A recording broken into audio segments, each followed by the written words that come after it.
Dakweny V4 a interpellé les travaux publics sur le déboîtement du pont. Cette information, vous ne l'avez pas. La mairie d'Akweny V4 a constaté que la jonction des tabliers était en train de se déboîter, que le tablier n'était pas bien posé. Ils ont interpellé les TP. Les TP n'ont pas réagi. Les TP n'ont pas réagi. Donc, la mairie avait vu qu'il y avait quelque chose qui se passait là-bas. La mairie a attiré l'attention des travaux publics que le tablier là est en train de bouger. Les TP n'ont pas réagi. Les TP n'ont pas réagi. Donc, ceux qui sont en train de banaliser ce qui se passe là, il faut qu'on situe les responsabilités. Je reviendrai sur l'entreprise tout à l'heure. Je suis en train de situer les responsabilités cas par cas. Donc, la mairie, donc ça veut dire que les gens savaient. Certains savaient que le truc là n'était pas bien posé. Donc, la mairie n'a pas réagi et les TP n'ont pas réagi. Ça, c'est un. Le directeur général des TP, Monsieur Ama Nayadjakina, c'est sa photo que j'ai publiée sur ma page. Le directeur des TP, il est à la retraite depuis 3 ans. Il est déjà à la retraite depuis 3 ans. À chaque fois qu'on a traité des dossiers de passation de marché des TP, son nom est toujours revenu dans les magouilles. Ce directeur des TP, il semble que c'est un petit millionnaire. C'est un fonctionnaire, mais il est millionnaire. Donc, il est à la retraite depuis 3 ans. C'est lui qui est le conducteur du projet. C'est lui qui a conduit le projet. C'est lui qui a conduit le projet. Le directeur des TP. Il a écarté la direction régionale des TP. Il a écarté les entrepreneurs togolais. Il a écarté je ne sais qui. Et c'est lui qui est le contrôleur. C'est lui qui a conduit le projet. Mais lui-même, il est à la retraite depuis 3 ans. Mais on l'a maintenu à sa fonction parce qu'il est député l'UNIR. Donc vous avez un député qui est à la fois directeur des TP. Il est député et il est directeur des TP, des travaux publics. Son nom est revenu dans tous les dossiers de corruption. Son nom est apparu dans tous les dossiers de corruption. Vous savez que les marchés publics, c'est la corruption totale au Togo. J'ai même oublié de vous lire, quelque chose avant de commencer ce sujet.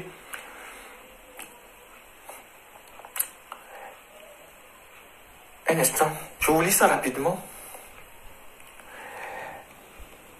L'ARCOP qui est la structure qui s'occupe des marchés publics, a sorti un rapport et a présenté les grandes lignes de ce rapport la semaine dernière. Il y a des journaux qui ont relayé ça. L'ARCOP, c'est la structure qui s'occupe de la gestion des marchés publics. Et le rapport que l'ARCOP a présenté, en tout cas, les bribes du rapport que l'ARCOP a présenté, puisque le rapport lui-même, ils l'ont mis sur le boisseau. Les articles qui sont sortis, voici ce que l'ARCOP dit. Gestion des marchés publics. L'ARCOP tire la sonnette d'alarme sur des cas de corruption. Je vais vous lire des passages de ce rapport, avant de revenir sur le truc de... L'ARCOP tire la sonnette d'alarme sur des cas de corruption. Quand on tire la sonnette d'alarme, c'est que c'est grave.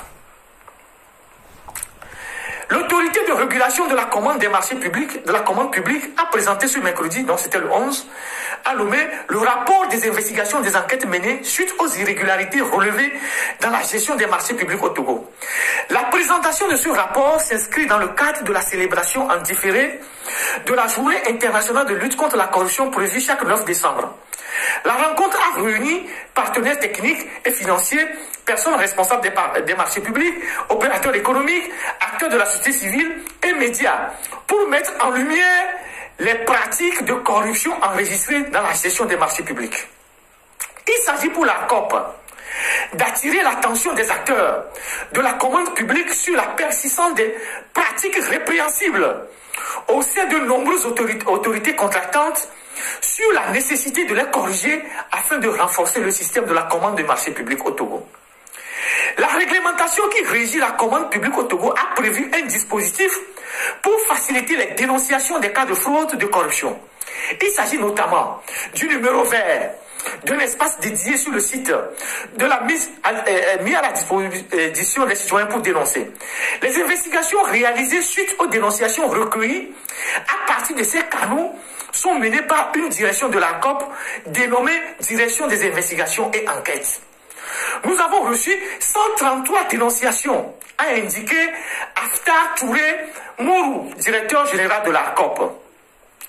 Le dit rapport a relevé plusieurs cas de corruption. Écoutez très bien ce passage.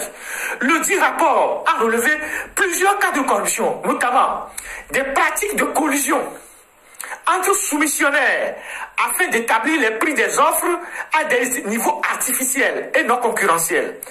Le fractionnement des marchés, le recours à la surfacturation ou à la fausse facturation, l'influence sur les évaluations des offres et les décisions d'attribution, les déclarations mensongères ou la fourniture des attestations de qualification technique ou financement délibérément inexact, la participation pendant l'exécution des marchés à des actes ou des pratiques frauduleuses préjudiciables aux intérêts de l'autorité contractante, susceptibles d'affecter la qualité des prestations ou leur prix, ainsi que la garantie dont bénéficie l'autorité contractante.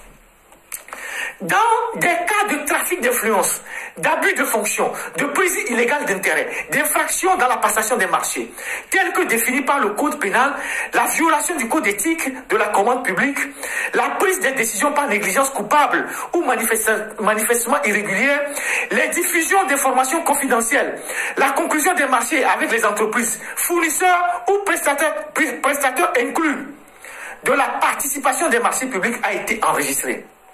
Ce rapport est donc le fruit des investigations et enquêtes menées par la direction des investigations et enquêtes de la COP effectuées sur l'ensemble du territoire dans la quasi-totalité des communes. Dans la quasi-totalité des communes. Précision de taille pour certains. La corruption,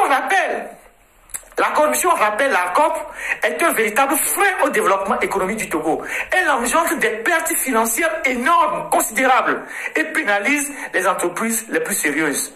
La corruption entrave la croissance économique en freinant les investissements, en réduisant la productivité, en augmentant le coût de l'activité économique. La corruption décourage les investisseurs étrangers nationaux, ce qui entraîne une baisse de l'activité économique, de l'emploi. La corruption exacerbe les inégalités et réduit les investissements privés au détriment des opportunités d'emploi des économies, a souligné le directeur général de la COP, M. Mourou Touré. Voilà tout ce qui a été dit ici, là. Tout ce qui est dit dans ce rapport-là. Le rapport même est mis sous le boisseau pour le moment. Mais tout ce que je viens de lire là, j'ai toujours dit ça ici, non? J'ai toujours dit ça ici, non? J'ai toujours soulevé ça ici. Donc, l'autorité même, hein, l'ARCOP, c'est un rapport de l'ARCOP qui dit que dans la passation des marchés au Togo, la corruption est le sport national. Alors, quand un démembrement, un service aussi stratégique de l'État parle de ça, la chute c'est quoi? S'il y a une justice normale dans le pays, la justice se saisit de ce rapport et poursuit les auteurs qui ont été identifiés dans ce rapport. Mais rien. Donc, je reviens au cas du pont. Donc, le directeur des TP, qui est député, M. Ama Naya Diakina, est le chef du projet. C'est lui qui conduit le projet, qui a conduit ce projet. Je rappelle rapidement que les passerelles qui ont été construites à Lomé, les Chinois en ont construit, je pense, 3. Les Chinois ont construit celui de Lebasito. En tout cas, les 2 qui sont sur le contournement, c'est les Chinois qui l'ont construit. Ça fait partie intégrante de ce projet de contournement. Et vous allez constater que les Chinois, quand ils l'ont construit, ils ont mis des barrières de garde-fou devant le pont. Avant le pont, ils ont mis des barrières. Bon, ceux qui sont à Lomé, vous pouvez me le confirmer. Avant d'arriver au pont de Lebasito, les Chinois ont mis une barrière pour signaler qu'il y a un obstacle devant. Donc ce pont-là sert de filtre à tous les véhicules qui dépassent le dimensionnement. Sur la route d'Aléron, c'est les Chinois qui ont construit aussi ça. Là aussi, ils ont mis une barrière. Mais ce que Souroubat a construit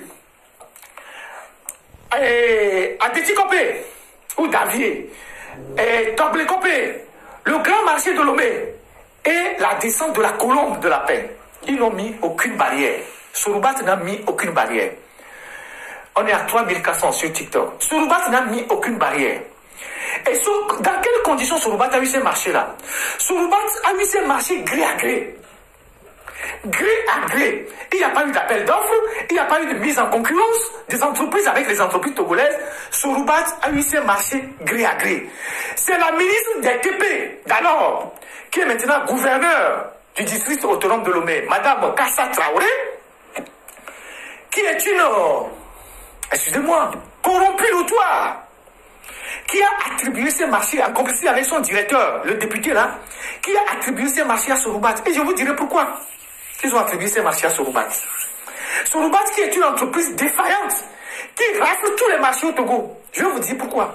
Donc c'est cette dame-là, qui est maintenant gouverneur du grand district de Lomé, qui était à la DCMP avant, qui était à la direction du contrôle des marchés publics. Quand elle est partie, elle a placé un pion là-bas. Elle est partie au ministère. Elle s'est accoquinée avec le DG des TP, monsieur Aman Ayakina, qui est devenu député curieusement. Donc il est député et DG des TP, qui attribue les marchés à des copains, des coquins contre des commissions. Vous les voyez comme ça, ils sont extrêmement riches. Ils ont tellement pris d'argent auprès de ces opérateurs économiques, de ces sociétés qui prennent les marchés. Donc, c'est des marchés qui ont été attribués gré à gré. Gré à gré à cette entreprise tunisienne, Soroubat. Ça, c'est un. De deux, selon des enquêtes que j'ai eu à faire, plusieurs ingénieurs m'ont dit le coût de ce marché que je vois, c'est 800 millions minimum et 1,2 milliard au maximum. Le coût de ce marché que je vois, ces ponts, ces passerelles que je vois là, c'est 1,2 milliard au maximum et 800 millions au minimum. C'est le coût de ce marché. Certaines entreprises peuvent le faire à 1,2 milliard, mais le minimum qu'on puisse le faire, c'est 800 millions. 800 millions, c'est 1 kilomètre de voie bitumée. 800 millions, c'est 1 kilomètre de voie bitumée. Alors, on va donner ce marché de 800 millions, voire 1 milliard à une entreprise qui fait un travail aussi bâclé que ce que nous avons vu là. Et là, on ne poursuit personne. Vous avez vu quand ils ont utilisé la pelleteuse pour détruire le reste de la structure. Vous avez vu les fers? Vous avez vu les fers qu'ils ont utilisés pour couler le béton? Quand ils ont utilisé la pelleteuse, vous avez vu les fers? Normalement, c'est pour ça que j'ai parlé de procureur tout à l'heure. On ne devait pas utiliser une pelleteuse pour détruire le reste de la structure. Comme ce sont des bétons préfabriqués, ce sont des tabliers préfabriqués qu'ils ont posés là-bas, dès qu'il y a eu le drame, on devait faire venir une grue qui va soulever les différents pans du tablier qui le met sur un véhicule. Et on amène ces bétons-là à l'analyse. Vous n'avez pas compris qu'en détruisant le reste du palier, ils sont en train de détruire les preuves. Vous n'avez pas compris ça? En temps normal, on fait venir une grue très puissante. On soulève le tablier. Le premier qui est tombé sur les tricycles, on prend ça, on met ça sur les titans. On prend le second tablier qui n'est pas tombé, on met sur les titans. On scelle ça comme une preuve d'enquête. On scelle les tabliers comme une preuve d'enquête. Donc, en scellant les tabliers comme une preuve d'enquête, un juge, un procureur peut faire appel à des architectes, à des ingénieurs togolais, à des spécialistes de ponts et chaussées pour venir analyser le matériel qui a servi à construire le palier, notamment le sable, le dosage du ciment, les fers qui ont été utilisés. Mais ils ont bloqué la route et la nuit, ils ont pris une pelleteuse pour détruire la structure. C'est une manière de détruire les preuves. C'est une manière de détruire les preuves. C'est une manière d'effacer les preuves. À moins qu'on me dise que le Togo n'a pas une grue pour soulever ce tablier et le mettre sur un véhicule pour analyse. Parce que moi j'ai vu des gens qui ont fait des commentaires en disant quand la pelleteuse cassait le tablier, les gens disent que mais il y avait du sable qui tombait comme du... C'est-à-dire, et quand on les connaît, c'est bébé, bon, on béton en euro. Il y avait du sable qui tombait comme ça. Les gens ont vu ça. Les gens disaient, mais pourquoi il y a du sable qui s'effrite sur le béton facilement comme ça? Ça veut dire que le dosage même de la structure n'a pas respecté les normes. Le dosage même de la structure n'a pas respecté les normes. Donc, pourquoi ils ont choisi de détruire les tabliers plutôt que de les soulever et de les mettre à la disposition de la justice? Et les fers que les gens observaient, c'était des fers de 8 et des fers de 6. Attendez, pour ceux qui ont fait des études de pont chaussée, c'est sérieux? Ceux qui ont fait des études de pont et chaussée, c'est normal? C'est normal? Est-ce que c'est normal? C'est normal? Non, c'est pas normal. C'est pas normal. Mais ils ont préféré détruire tout ça. La structure s'effritait, le sable tombait par terre. On sent que c'était même pas du bon béton. Donc, pendant la nuit, ils n'ont même pas sécurité les endroits. Il y avait la machine, la pelleteuse qui travaillait. Les gens étaient à côté qui regardaient. Donc, ils détruisaient le reste du tablier. D'accord. Alors, Soroubat, c'est qui Soroubat? La route Sokone-Bassar, c'est Soroubat. Combien de milliards? Je ne sais plus. Je n'ai pas regardé mes notes avant de commencer ce direct parce que j'avais déjà parlé de Soroubat. La route Sokone-Bassar, c'est Soroubat. La route Blita, Soutoubois, c'est Soroubat. La route Hébert. Je ne sais pas si c'est l'avenue François Mitterrand. La route Hébert qui va à Corée-Souala. Comment elle s'appelle? Boulevard François Mitterrand ou je ne sais pas quoi. Je ne sais plus. Ouais, la route qui part de S6, commissariat 3e arrondissement, qui va jusqu'à Corée-Souala. Celle qu'on devait bitumer. C'est Soroubat. Au Fouet-Boigny, d'accord. Paix à son âme au Fouet-Boigny. Ouais, il ne doit pas être content qu'on lui donne une rue aussi Salalomé. Voilà. Au Fouet-Boigny, tous ces échos, ouais, tous ces chefs d'État qui sont morts là. C'est là-bas. C'est Soroubat qui a eu ce marché. Et la route, Blita Soutoubois, Soroubat à Anéron, c'est Soroubat. Une partie de la route d'Anéron. Donc, Soroubat a eu cette route, c'est une entreprise tunisienne. Midjesi tunisien amewa et on va faire la fois mais bon on va jouer écoute on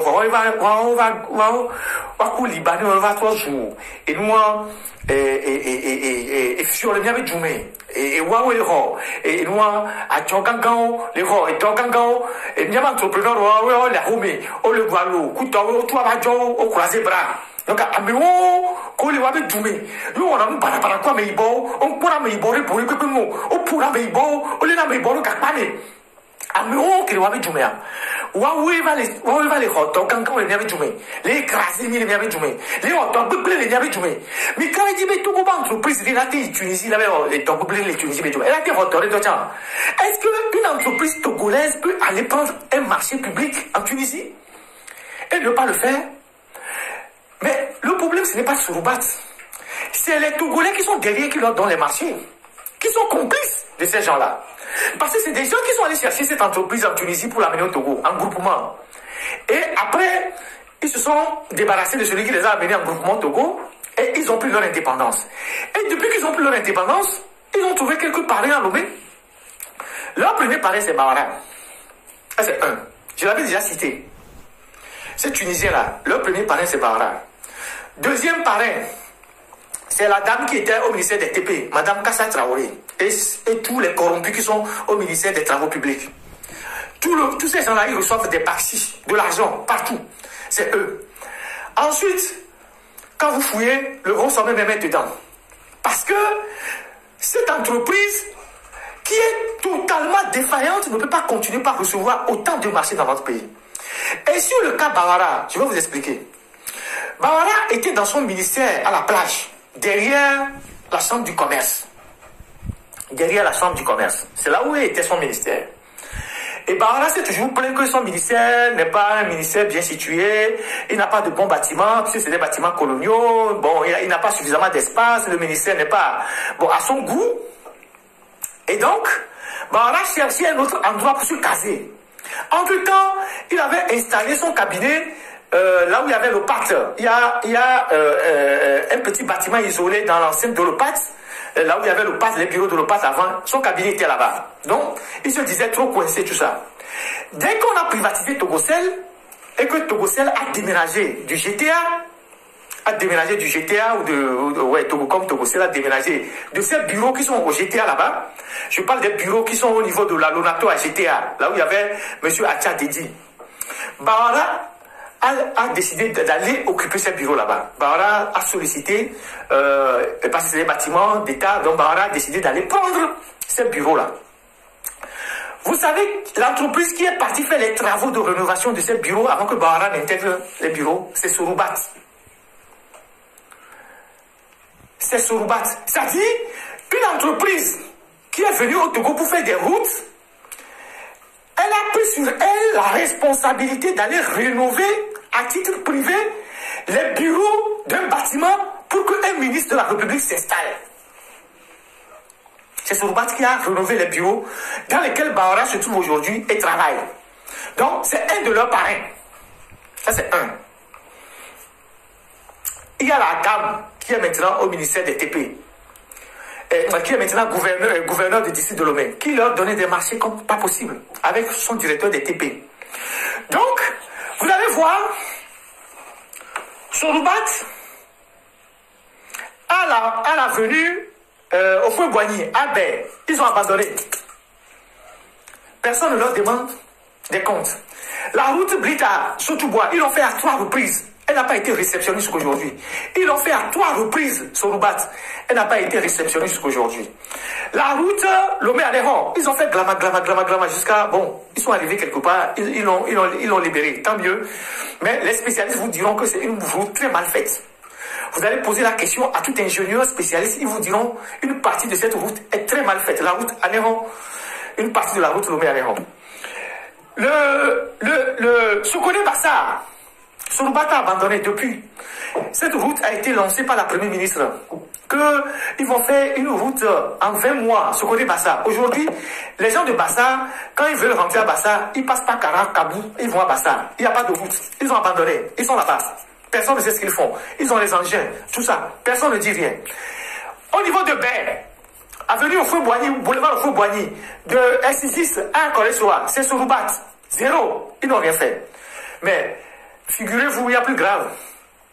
Soroubat a eu un marché de 11 milliards dans la préfecture des Lacs et de Bamouno pour l'entretien des pistes rurales. Ou des foires. Soroubat a eu un marché de 11 milliards pour l'entretien des pistes rurales dans la préfecture des Lacs et du Bamouno. 11 milliards. Ou des foires. 11 milliards, nous, mais là, tout le monde entrepreneur, même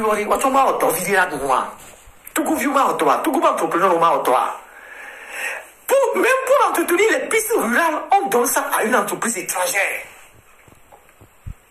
Pour entretenir des pistes rurales dans la préfecture des Lacs et du Bamouno, 11 milliards, on a attribué ça à Soroubat.